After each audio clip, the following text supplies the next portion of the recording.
What's up, everyone? Welcome to another District Gooner Pod, brought to you by two Arsenal supporters in Washington, D.C. This is episode 46. Season review time, man. Steven, my co-host, take it away, dude.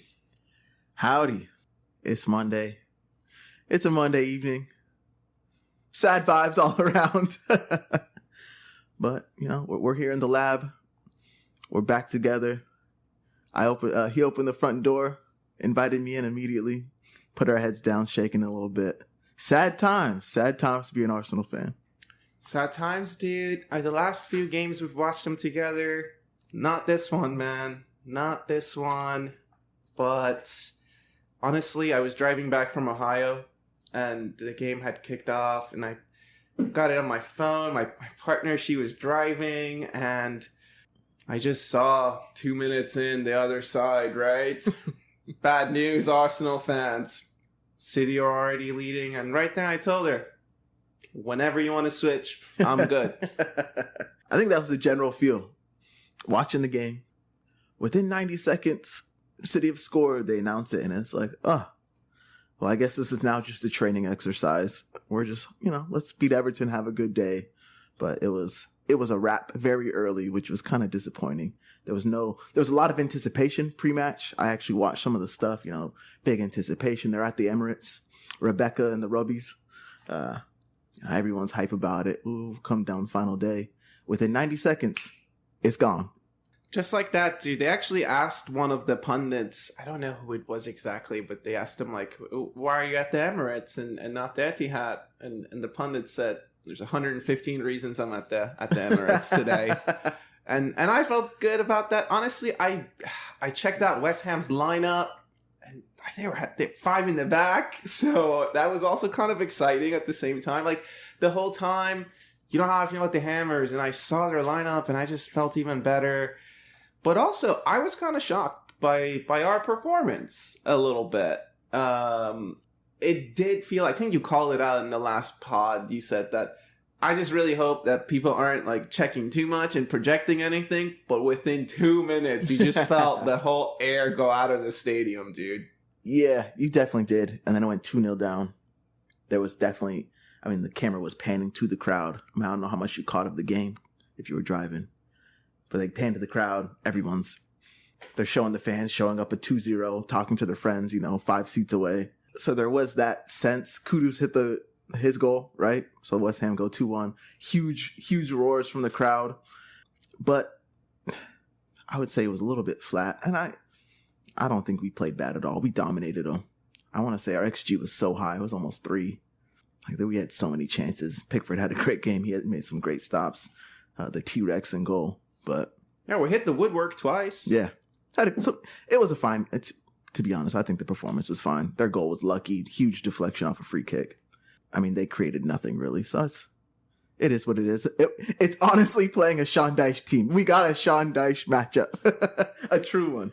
We sure did. And he was dressed like he couldn't care less to be at that game, man. It was so funny. And yeah, so when I was watching, I watched the first half. I did not watch the second half. I caught the highlights of the second half when I got home.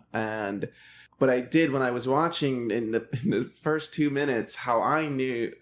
So they showed the crowd and this person checked his phone and then to the people around him, he showed it and I could read their lips. They said, no fucking way. And I thought, holy shit, West Ham have scored, dude. So I immediately turned off my stream. I go to ESPN to check the score as soon as I can. It's like, he was saying that because they scored so quickly. So, but look, man, yes, it's sad. Yes, there's a lot of pain and agony. And I'll be honest with you, I'm in a lot of pain personally. I need to get my wisdom teeth extracted this weekend. So the good news is I'll have a lot of painkillers over the weekend. But Steven, it does not heal the hurt that I am feeling.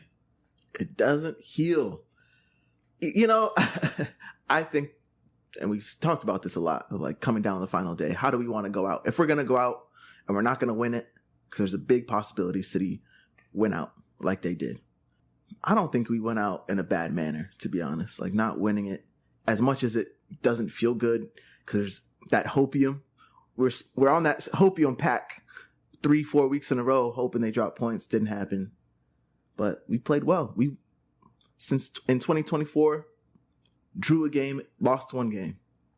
And that one game we drew was against City, so not bad. We played excellently to finish the season compared to falling apart. I take that whole bottling thing. There's nothing been bottled. Absolutely nothing's been bottled. Of course, you go onto the webs, people can think all kinds of crazy things. But it's a respectable way to go out. I think so too. So we can talk, holistically in a little bit about just the campaign, the overall campaign that we had, Premier League, Champions League, the domestic cup performances, and how it all kind of came together during this campaign. But I heard that Rodri, in his post-match interview, said this was a mentality thing that helped them win, because Arsenal went to the Etihad to draw and not to beat them. Uh-huh. And that's what cost the Premier League title for them. I thought it was an interesting perspective from him. I kind of feel like he's just chatting shit, to be honest with you. But I do want to now kind of pivot to the Premier League season overall and just talk about some of the moments, like what do you think kind of could have gone differently to help us not be in the place that we are? Yeah, I did see those comments, and I don't put much stock into him at all, to be honest with you. That is he's able to say that now that they won, right? But imagine if we had picked up the 3 points at Villa, if we had picked up 3 points at Fulham, then it could be like, well, you didn't win at home. We won our home game. We won the game at the Emirates, okay? You didn't win the game at home. We took more points off of you than you took off of us this year. If you had taken 6 points off us, like you typically did, imagine that. You would have ran away with the league. 96 points they would have had. Yeah. But no, those 5 points were ours. So don't play with that. I don't like that at all.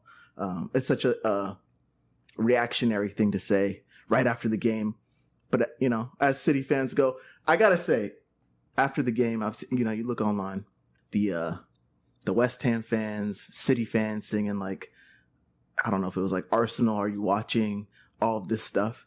It's kind of a hollow feeling seeing them win, but it's about us. That is such a great point. I am so kind of just like surprised in a weird way that this is their 4th championship and literally no one could give a fuck, dude. It's weird. It's just, it has such a hollow feeling to it. Like, this is the way it was supposed to happen. And Arsenal winning it was like it's like the clubs that really matter, I guess, don't want Arsenal to win. The clubs that everyone actually cares about. Nobody gives a shit about City. That's how it feels.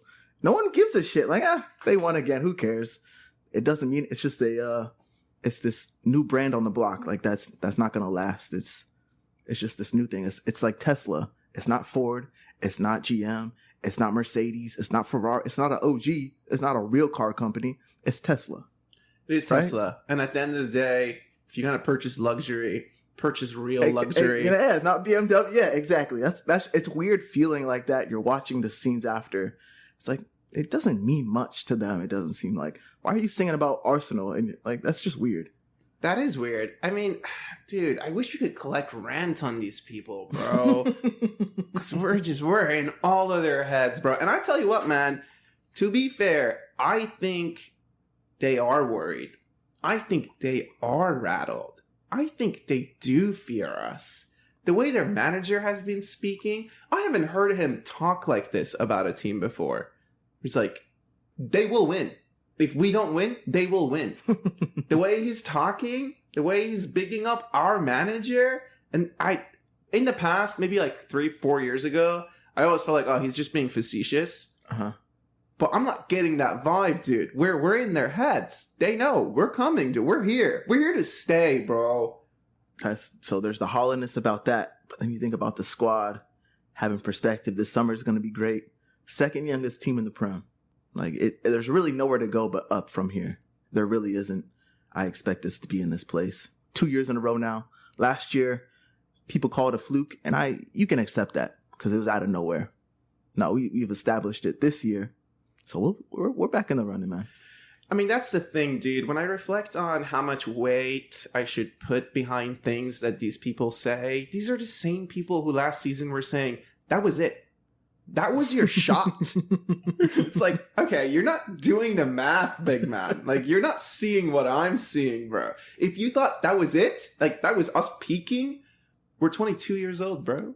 Like, the average age, man. That's not us peaking, bro. The peak hasn't even arrived yet. The peak is 4 years away. Yes, it is. But now it's time to prove it. So you're talking about the entire campaign. Champions League, I think we had a good run. Quarterfinals, I think preseason, we talked about it. I think quarterfinals was like, if we make quarterfinals, I'm hype about that. You said you just wanted to get to the knockouts and you'd be satisfied with that. So that's a check in my book. I think we showed well against a Bayern team, 3-2 on aggregate. And we could have had them.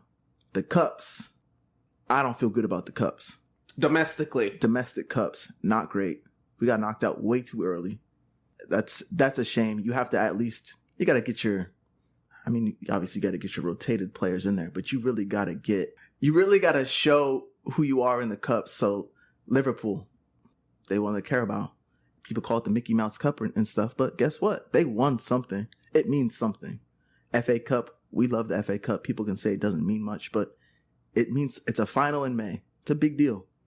So going out as early as we did, that's disappointing. As good of a team as we are, as good of a squad as we have, got to be better next year.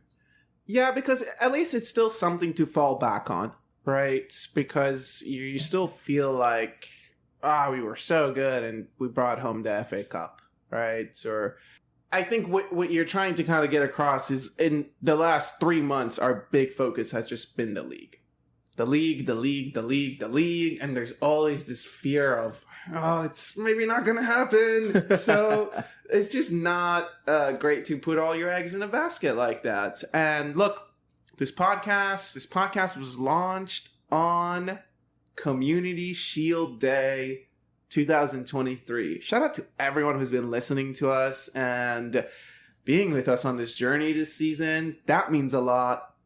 But also, I remember how we felt after we won the Community Shield. Even back then, you could see. I think even back then, you listen to the first episode, and some of the things we're talking about is, the team's really good, 1 trophy in the bag, maybe 4 more, I don't know. Anything's possible with this squad. And next season, that's really where my mind is. I think next season, a double isn't, you're not just talking out of your, excuse my Spanish, I'm not talking out of my culo when I say a double is in the cards next year. I can see that. Absolutely fair to say that. Absolutely fair. I think we can take this time, this next week, 2 weeks, to be sad about the league, because there's nothing but good things in the future. So yeah, this podcast might not have the best mood about it because it's a day after, right? Might not have the best mood, but I guarantee you if we have another one next week, 2 weeks, vibes are going to be different because we have great things coming. We do. And look, we'll be covering the Arsenal. Obviously, if there's big transfer news, we'll be reporting them out as we can. But we'll also be watching the Euros. So, content will be there. Don't worry about that. You'll be hearing from us. But in the meantime, just know it's okay to be sad. I think that's also important to acknowledge. It's okay to be sad. It was a great season. We had a lot of stuff go our way, a lot of stuff not go our way, dude. Honestly, you reflect on the season and the way this last game, that last 30 minutes of that game, Jurrien Timber is on the pitch. Ooh. Emil Smith-Rowe is on the pitch. Yeah. What does that mean? What is the signal that the manager is sending? I think those are 2 players who, for me, could be, Smith-Rowe especially.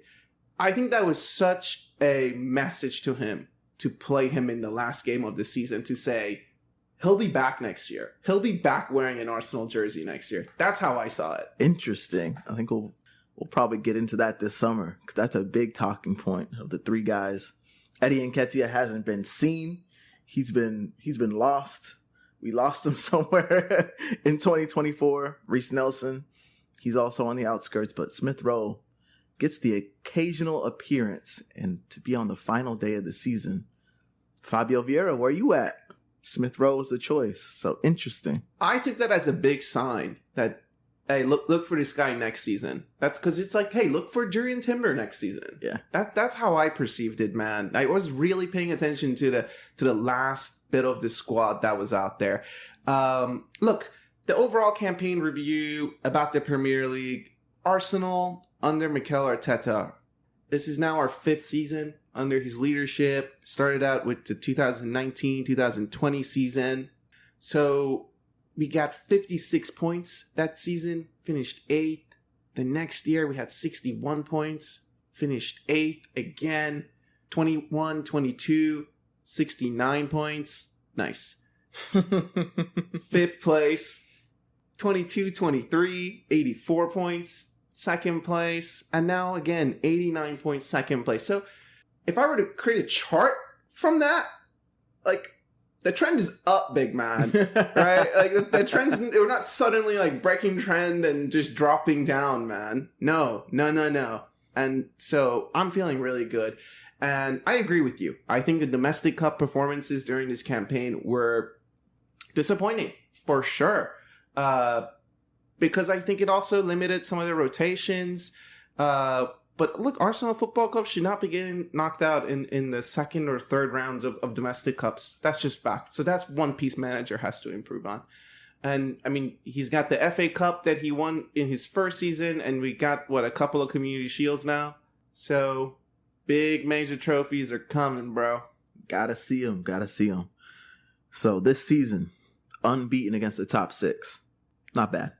2nd in most goals scored to City. Fewest goals conceded, most clean sheets, fewest shots on target conceded. All right, now that's your 2nd place team. That's pretty damn good. That's your 2nd place team, dude. And I tell you, you know what was actually shocking to me? So I looked at the sort of final table, and remember the goal difference? Oh, yeah. We had like a 22 goal difference, and we were like, hey, we'll get him on goal difference. We both ended with 62, bro. Plus 62. So the standards are also pretty clear. Like, these guys are like that, bro. I don't know what to tell you. They are like that. I mean, they got the top scorer, right? Erling Haaland. It's crazy. Everyone talks about it. I mean, even the Roy Keane thing about him being like a League 2 player. He scored the most goals in the league 2 years in a row now. Okay? Even if he's a terrible footballer and his only skill is putting the ball in the back of the net, he's the best at that. So you can say whatever you want. So we're talking about how great we were this year. But let's talk about, so why didn't we get across the line? Like, yeah. Do you put it on us? Is there like certain games you see? Is it, you can say the mentality, is it City things going their way? Or do you put like, this is it? Honestly, I go back to, there was an episode where we read a passage from Arsene Wenger's book. Mm-hmm. And he was saying how refereeing mistakes, it's just not okay for us to treat it as a mistake being okay.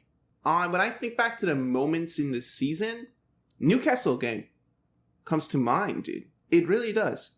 What is it? We're 5 games unbeaten, something like that, right? It started the season. Boom. Little momentum breaker in there. Sus, dude. Sus, dude. I don't know what to tell you, man. Big man spent the next 5 segments teaching me what it means for the ball to be out of bounds. Why don't you teach me what it takes for you to get the nice technology so I don't have to hear you explain, oh, the whole ball has to cross the line. What? That is crazy. Where did he go wrong? Moments of the season. I think I'm upset about the stuff we tried in the first 3-4 games. I'm upset about that. Okay. That for me feels like a situation where, you know, I had a saying goes like, fuck around and find out. But we fucked around and we found out, bro. In the first 3 games of the season, Big Gabby shouldn't be on the bench. Why are we experimenting these weird things? Domestic cups are a great place for that, right? Not in the league here where we can lose a title by a horse's hair. Yeah. So that bothers me. That's the one thing I would ask Mikel. If I were to have dinner with him, a post-season review, just me and Mikel chilling. Like, hey man, what the fuck was that all about? I just want to know. What was it all about, dude? You know what's crazy? I just read a post from Arseblog, and the reason there was interest from Saudi, Arsenal expected a deal to be imminent. They couldn't get it across, whatever happened, and Laporte was the one that went instead. Saudi to Saudi functions, but, they were looking at Gabby. And for whatever reason, he's distracted. If we're going to sell him, it's imminent. We want to play someone else at center back. Like that was from Arseblog. I mean, take it for, I didn't get the credits on that, but. I mean, shout out to them. I know they put out a lot of good content. Like them. They're great guys. If that's the reasoning, that's still not good enough for him to not play. If there's interest, okay, there's interest. He's a professional, dude. He is a professional. There's no reason that he doesn't play as you're like trying to experiment to figure out plan. Well, if that was our backup plan for Big Gabby getting sold to the Saudis, if that was our backup plan and Thomas Partey ended up missing 6 months of the 7-month season. So it's just like, I don't know. That logic's not adding up for me, big man. Damn, letting them know. So you think it was Newcastle, first couple games of the season? Because I think the Fulham game lies in there. Is that right? Yeah, that was the Fulham game that we tied, right? Because that was 2-2 at the Emirates, but then we lost at Fulham. That was much later, though. That was like in December. Yeah. So, I mean, Fulham had like a set-piece goal to tie it. I'm pretty sure it was Paulinho. I'm pretty sure of it. Disgusting. And they had a red card. Yeah. Yeah. And I remember saying number 3, their center back, had a really good game. I mean, we were still figuring things out, too. It's not like King Kai was playing up top, dude. So, I don't know. I feel like those 2 moments were the first 5 or so games of the season with the Newcastle thing, with the experimentation that we had going on. Look, in a grand scheme of things, those are the little things. That's how small these margins are.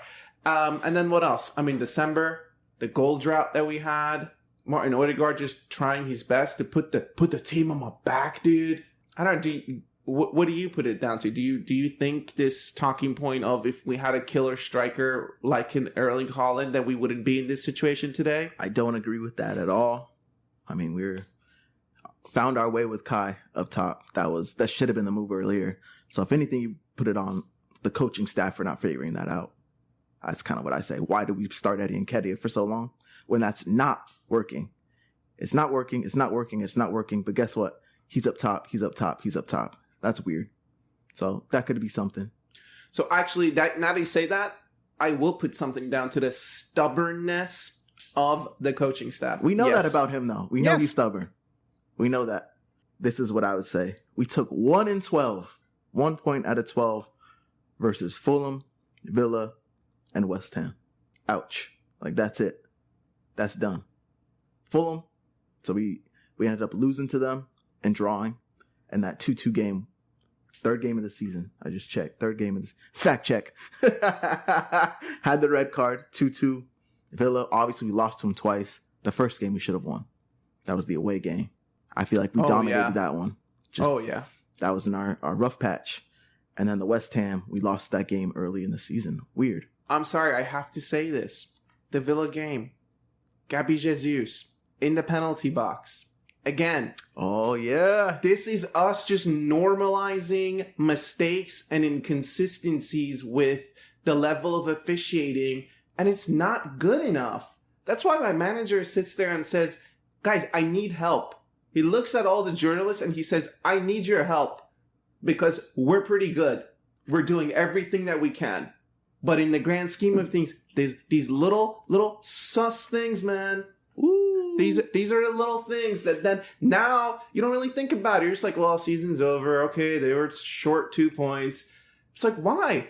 Why were they short 2 points? They should have had a penalty against Villa. They could have tied it. There should have been a disallowed goal against Newcastle. So we're just normalizing. It's not great. It's not great. I'm not happy with that. This is the one for me. So I'm talking, so that's 1 in 12. We got to do better. I mean, that if we come up with more points there, maybe it's an obviously different outcome, losing by 2 points. But one that really irks me, and this is where I'm talking about the refereeing. This really irks me because we're not involved, but I still don't understand why it wasn't a penalty. Doku putting his cleats in McAllister's chest. I just don't understand how that's not a foul. Boom. That to me is crazy. And to say Liverpool missed the penalty, then that's a no point. Okay? They draw the game. But if Mr. Salah steps up, McAllister, I think, already had a pen in that game. I'll have to fact check myself on that. But I think they already scored a penalty in that game. How was putting his cleats in that man's chest not a foul?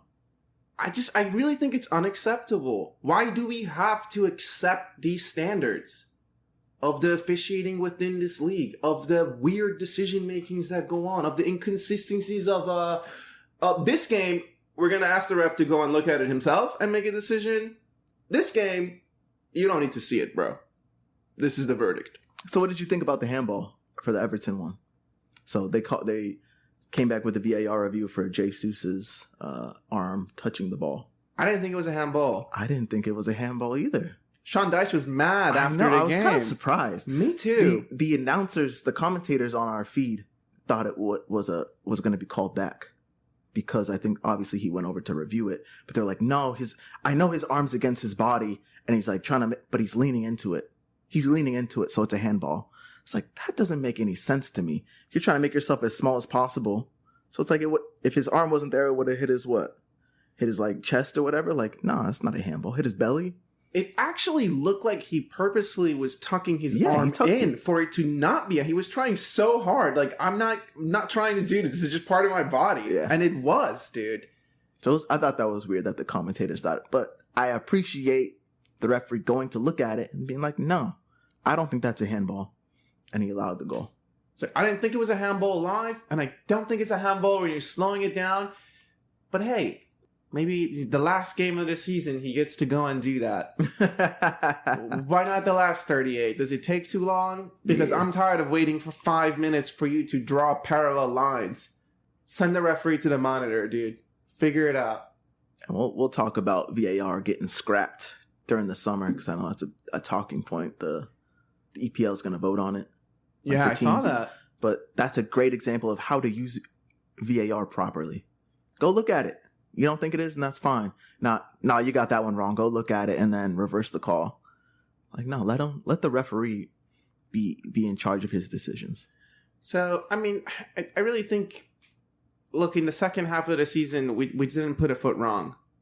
We really didn't, man. And maybe it's also a part of the growing curve that that they have to experience, because clearly they were up for all the big games. Top 6, no problem, dude. Undefeated. We're up for it. So these are parts of it. These are just motivational things for Mikel in the next season to consistently remind them of, this is it. Like, I don't care if it's Fulham, West Ham, whoever, man. Yeah, like, I know we're coming probably off as bitter, like, based on these. Sure. These are little moments, right? Could we have come out with more results? We absolutely could have. We could have come up with more results, but when you're looking in your lucky bag for those, it's not even a lucky bag. When the guy puts his cleats in his chest, you're like, no, that's a penalty. I think that's a penalty. It doesn't happen.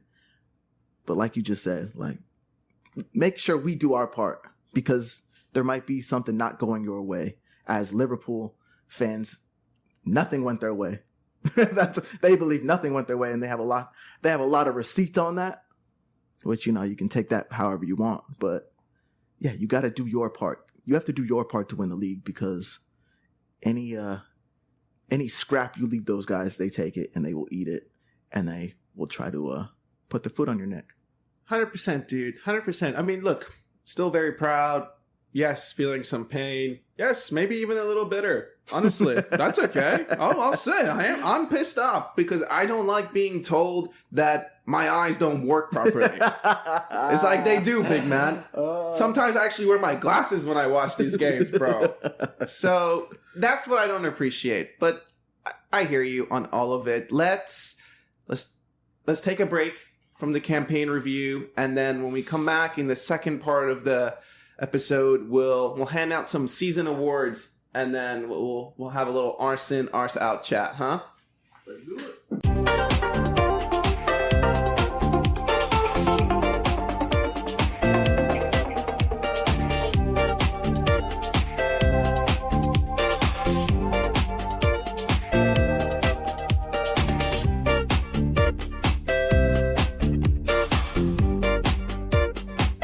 Okay, hope you enjoyed that hold music, which, by the way, look, man, I think back to some of the early episodes we had, no music, nothing, man. So if you have been with us and you've enjoyed it, do leave a review, right? Hopefully we can get some new mics for next season. I know the sound hasn't always been very consistent. Do apologize. But hey, I do hope you're vibing to the songs, right? I still think we got the coldest outro in the game, bro. I stand by that. No music. No music. No music. We've come a long way. Absolutely we have. But, you know, we're having fun with it. It was a great season. It's a great season to start a podcast, man. A lot of ups. Way more ups than downs.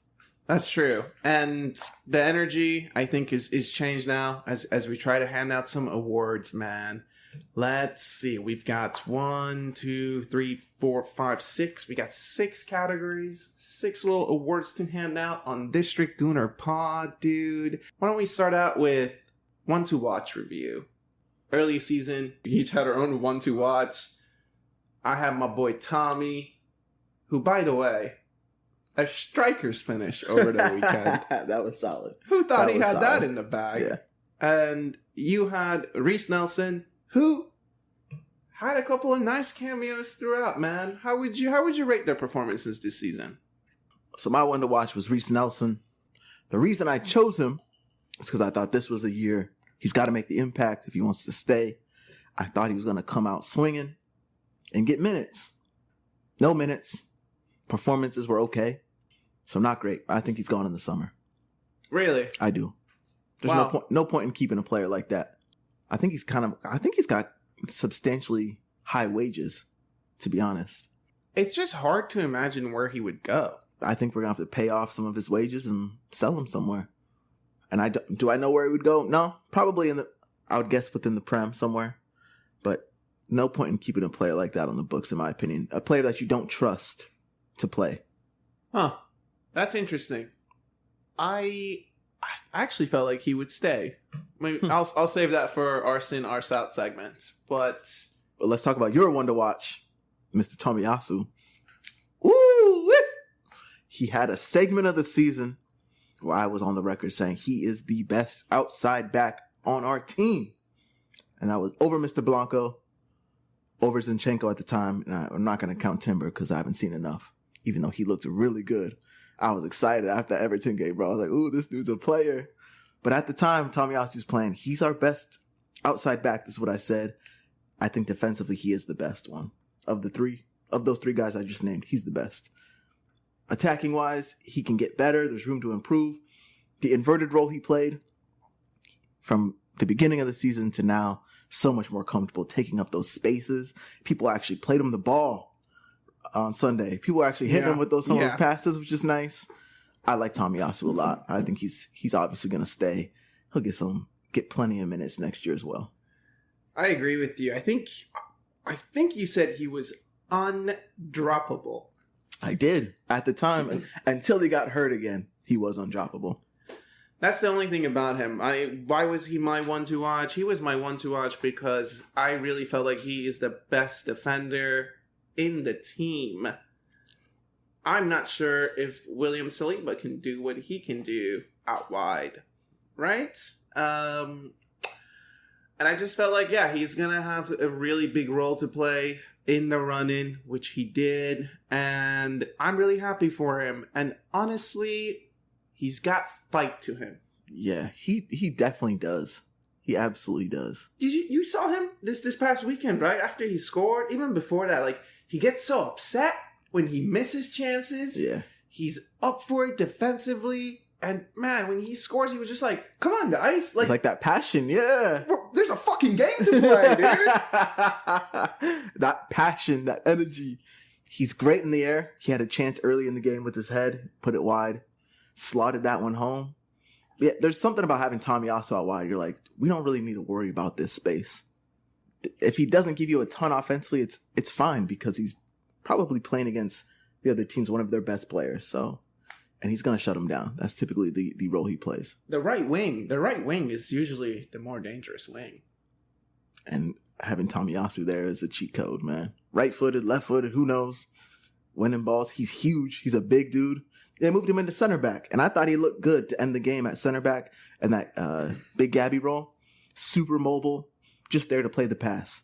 Received it, kick it out to wherever he needs to go.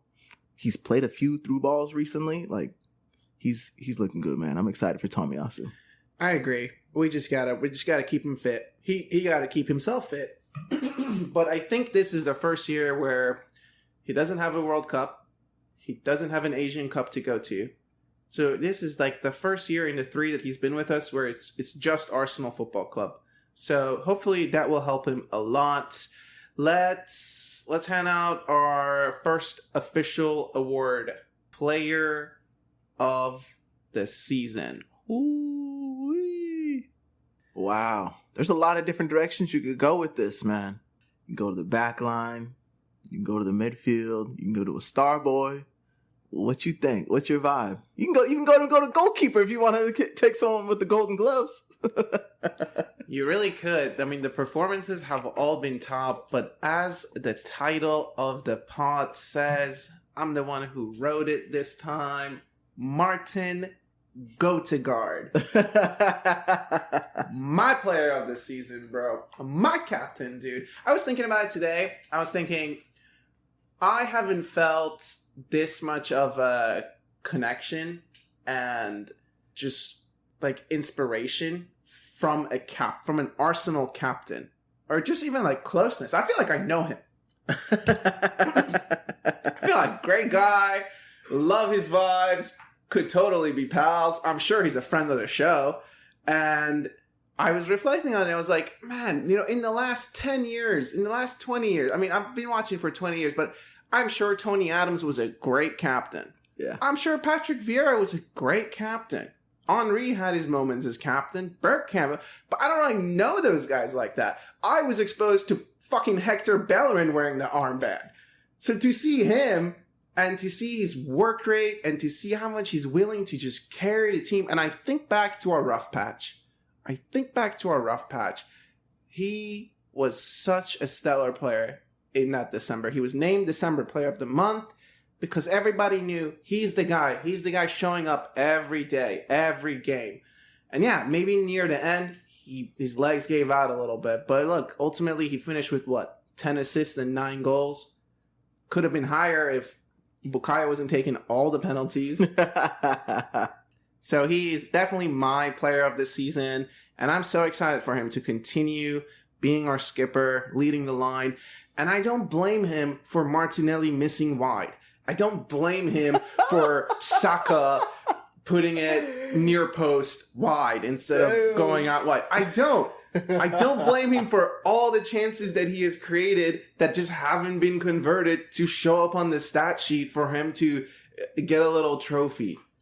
Wow. That was a lot. My captain. My player of the season. And you know what? I try to give a little shout out to other players. I thought you were going to choose someone. I thought you were going to choose a center back is what I thought you were going to do. That's why I tossed it to you so I could go on about Odegaard. Because you could pick Gabriel or Saliba. Fantastic. But when you ask the question, who made the team go? It's Odegaard. It's Odegaard. And I'm not even going to say much more because you just said so much about him. He makes the team go. MVP. It's got to be the captain. Dog. He's a dog, dude. He's a little sweet. blonde hair boy, runs his fingers through his hair, blue eyes. He's a dog. He's a dog. He's like that, bro. You know what he gives me vibes of? He gives me like 8 years ago Steph Curry vibes. That's a great comparison. The baby-faced assassin. That's a great comparison. Everybody likes him. You're like, right? There's nothing wrong with this dude, but like deep down, he's talking shit. He's probably saying some nasty stuff on the court and putting people to bed. Sending people for hot dogs in the stands. Yeah, no, Odegaard's that dude. I do agree with you, though. The center backs have all had good seasons. If I were to bring up a little stat, I mean, we have to, right? The Frenchman, Willow Saliba, you called him out. He became the first Arsenal player in the competition's history to feature in every single minute of the Premier League. Incredible. That's crazy. That's a presence, bro. That's like, man, we got to play these guys. This guy's going to be there. Yeah. It is cool that they had patches. I think both of them where maybe they weren't on the top of their game, but the other one rose to the occasion. There was that period where Gabriel was like Big Gabby. Everyone's like, oh man, he's so underrated, yada yada. But it's just, I think Saliba, not like he's playing a DF game. Maybe he's playing his B minus game, which is most people's A. And it's like, he's not on his stuff. Big Gabby comes to his rescue. Big Gabby's not on his stuff. Saliba comes to the rescue. But who makes the team go? Neither one of them. Martin Gøategaard.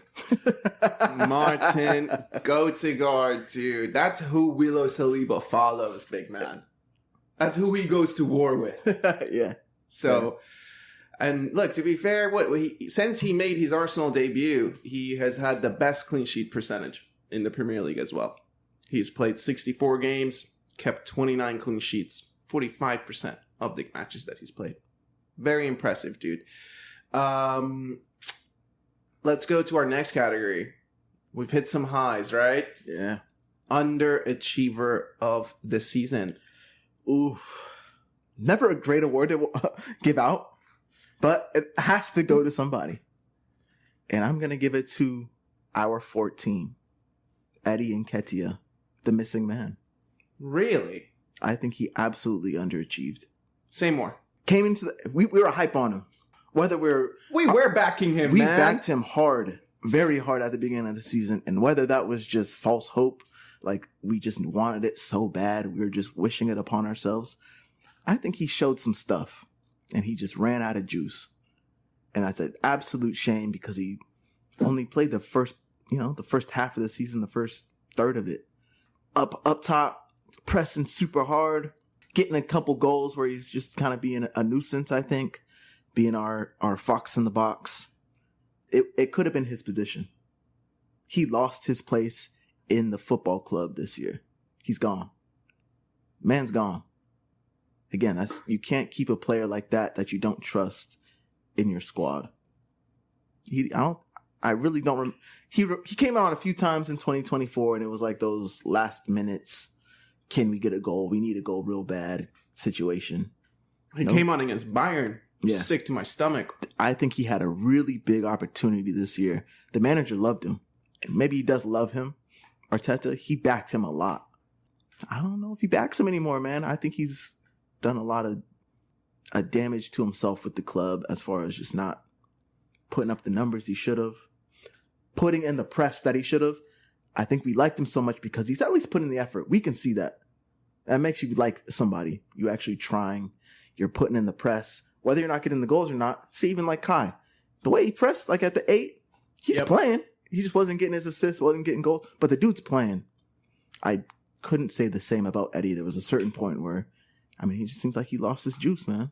Yeah, no, there was a period of time where I think I was really upset with him for not making deeper runs behind the center backs. It's like, come on, Eddie.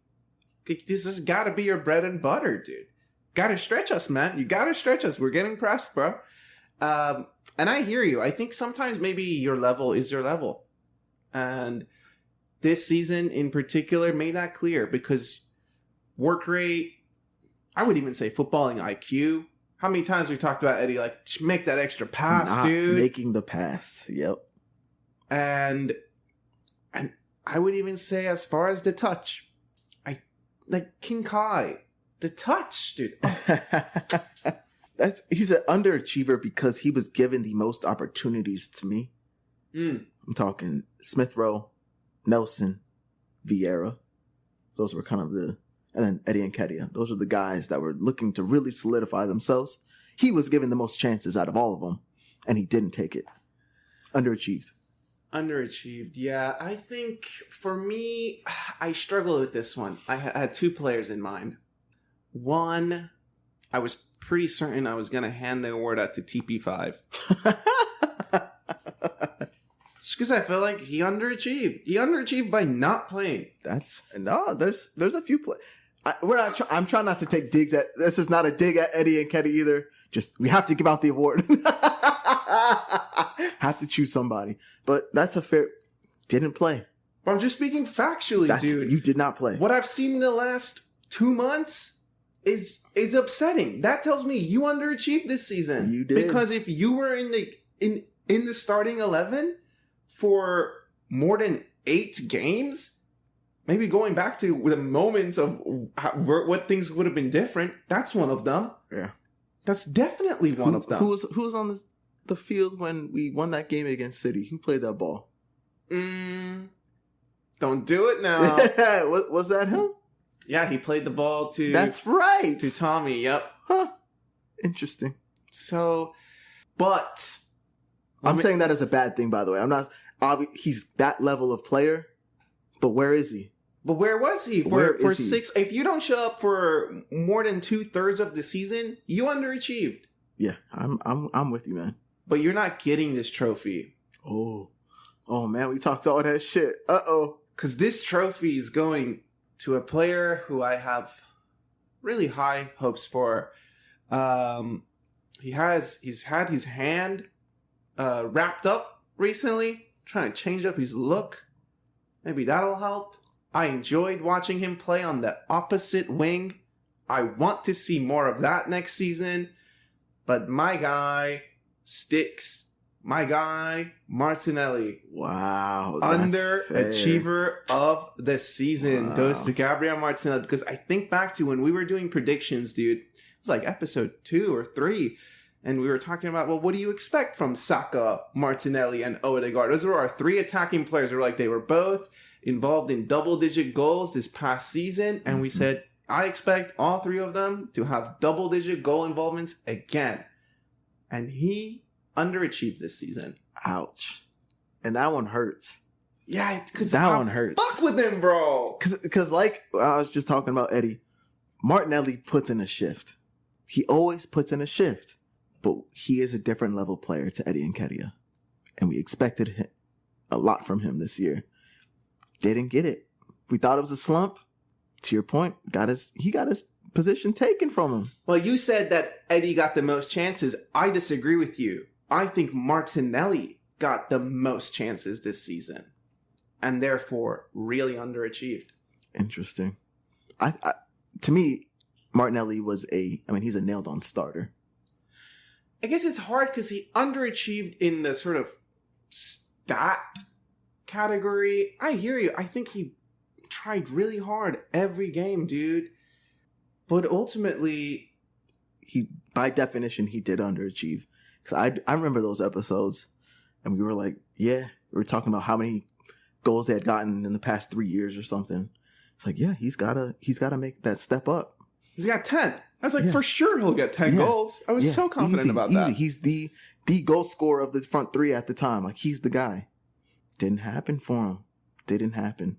Funny game football, eh? Funny game. And it's funny that Trossard probably ended up with the amount of goals we expected from him. Yep. With less than half the amount of time that we expected from someone in that position. Weird. Yep. All right. Next category. I guess that leads right into the next category. I'll go first on what is the category? Overachievers? Overachiever of the season. Leonardo Trossard. Wow. Leo. Easy. Could you? I didn't imagine him scoring that many goals. Playing in the run-in? No. Didn't imagine it. Thought he's going to be a good squad player. Rotation. Get goals, of course. Get assists. Again, a dog. He's a dog, man. He always gets a chance. Always gets a chance. Yeah. Overachieved. He did overachieve. Overachiever was hard for me. I think... I called him Leonardo, by the way, like the Ninja Turtle. Not Leandro.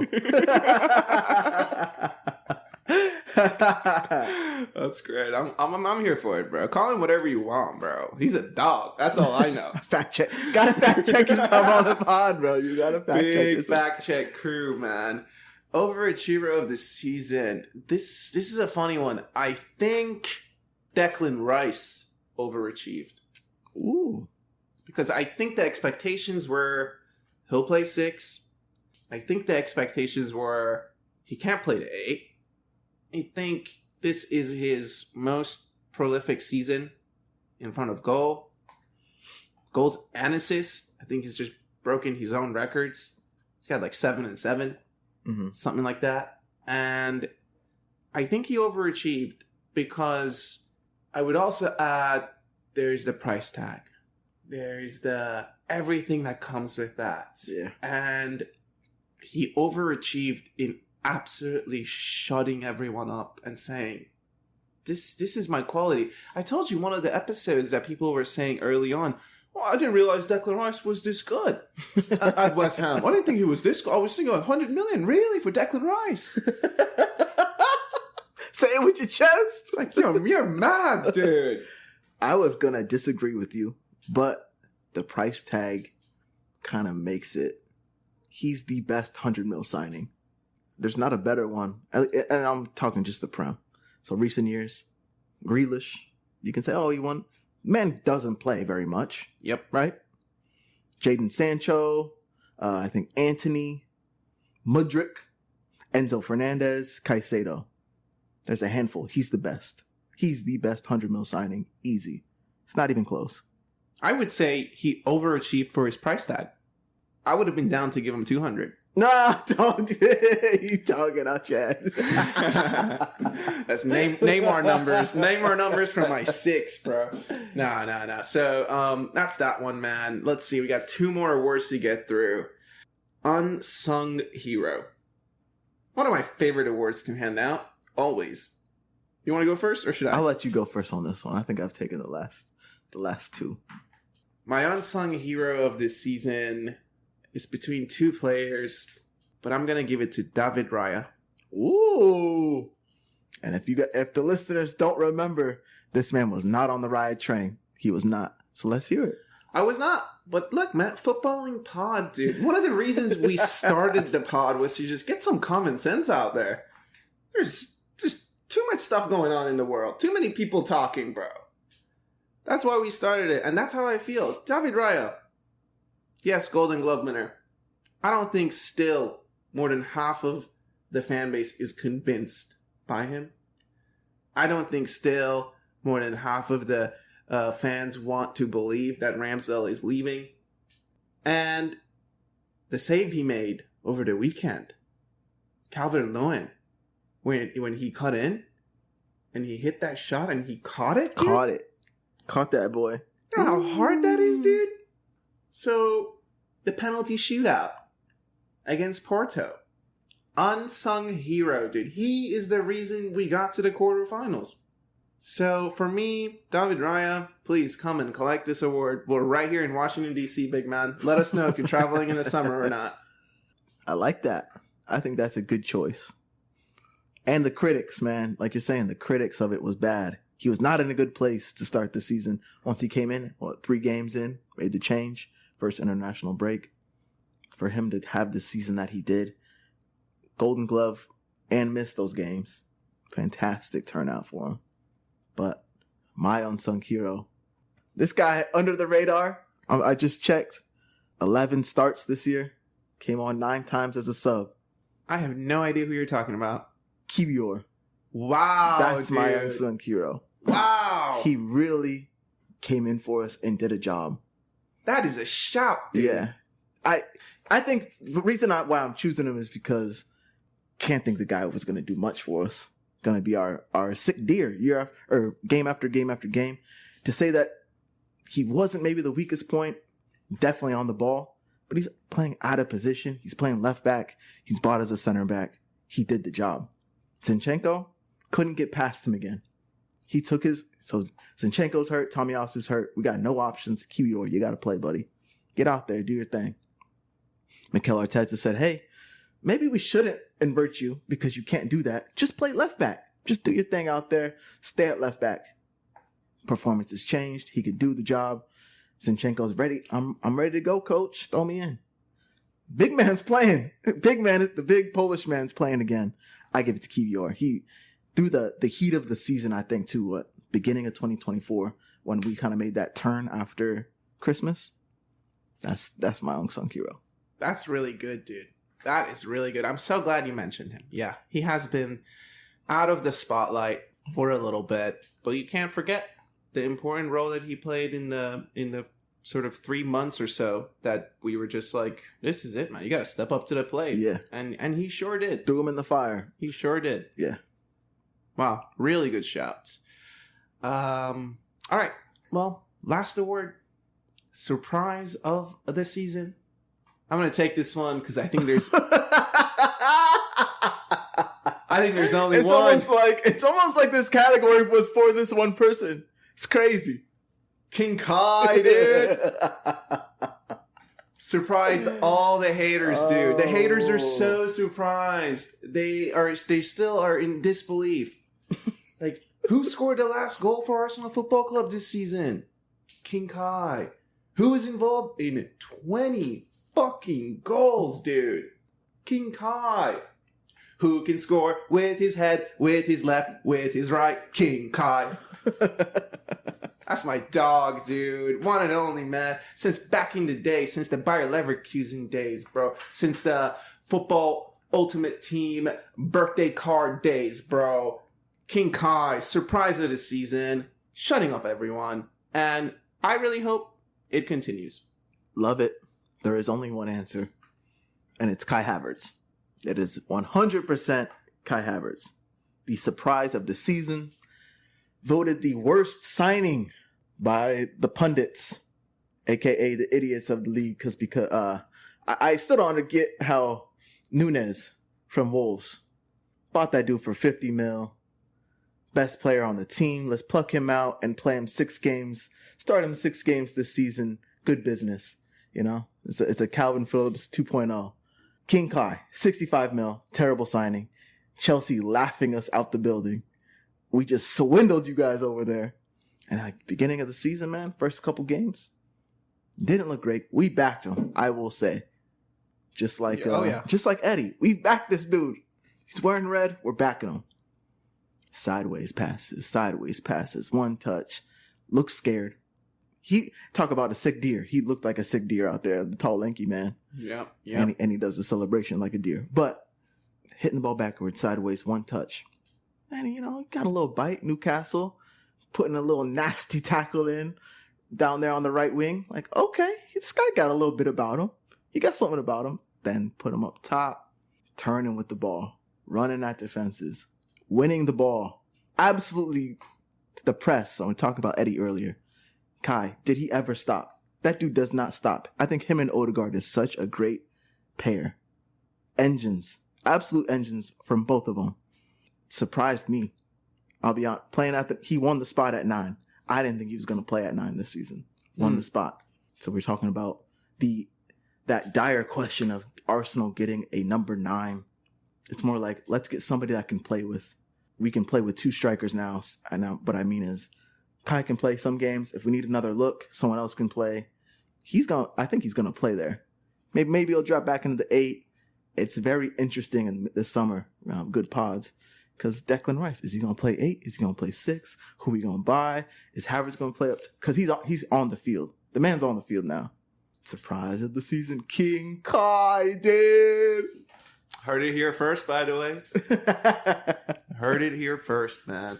All right, well, dude, I mean, everything you've just said, it makes you think, man. Remember the Bournemouth game where the player of the season, another reason, man, the skipper said, hey guys, let's have him take the penalty. Remember the backlash that got?